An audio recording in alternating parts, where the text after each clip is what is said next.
Welcome back, and now let's get you some action from the US markets. Now, what happened in US yesterday? Because of course we know that Dow and S&P both ended the session with the fresh records. Now Dow nearly jumped 400 points, nearly 1%. That's what the move we saw in fact Nasdaq also jumped by 0.5%. It closed almost more than 0.5%.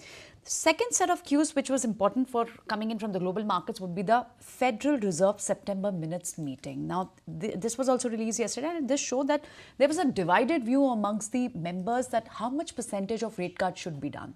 There was a view that rate cut should be done, but the Federal Reserve officials at the September meeting, they agreed, but then unsure how aggressive to get through. A substantial majority of participants, though, agreed that there should be a 0.5% rate cut should be done now.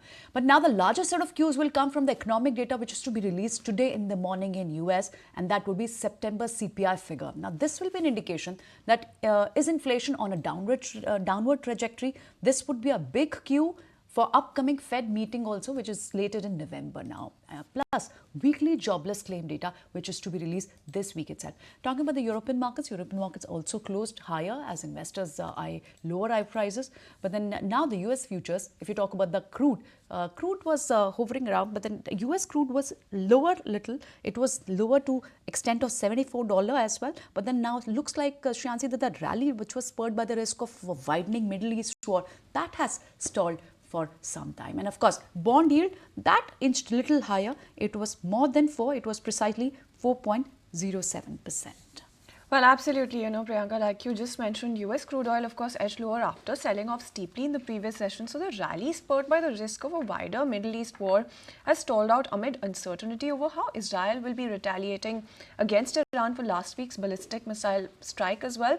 And you also do have Chinese policymakers' failure to deliver new economic stimulus measures as well. That is something that at a press briefing this week also held energy prices in check. So when you take a look at price movements, then you're looking at WTI, a downtake of just about 33 cents coming in, or about 0.5%. $73 per barrel is where WTI was at, and year to date, when you take a look at the contract, of course, that has gained more than 2%. So good gains coming in, healthy gains coming in for WTI on a yearly basis at least. But when you take a look at Brent as well, what you're looking at is a downtake there as well. So a downtake of just about 60 cents, or about 0.8%, and $76 per barrel is where Brent also was at. Year to date, the global benchmark has little changed, though, so not much happening on a yearly basis when it comes to Brent. Though prices are falling, but in terms of what is being penciled in terms of brokerage radar, then you do have Goldman Sachs that sees global benchmark Brent jumping by $10 to $20 per barrel if an Israeli strike disrupts Iranian crude oil production as well. And that is according to their research note. So that is the latest in terms of what is being penciled in and what really happened with crude as well. Let's also take a quick look at gold then, because gold did retreat for the 6th straight day.